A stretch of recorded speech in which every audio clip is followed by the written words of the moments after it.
Yadav music production. RJ recording studio Darbhanga.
Writer Manoj ji गीत के लिखल कैरे, पेन से साजल कैरे, राहुल केल कई बेटी विदाई,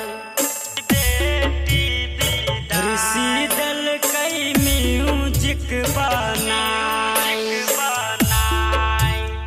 राइटर मनोज जी गीत के लिखल कैरे, पेन से साजल कैरे, राहुल केल कई बेटी विदाई, ऋषि दल कई म्यूजिक बनाई, दिल कई उ सब के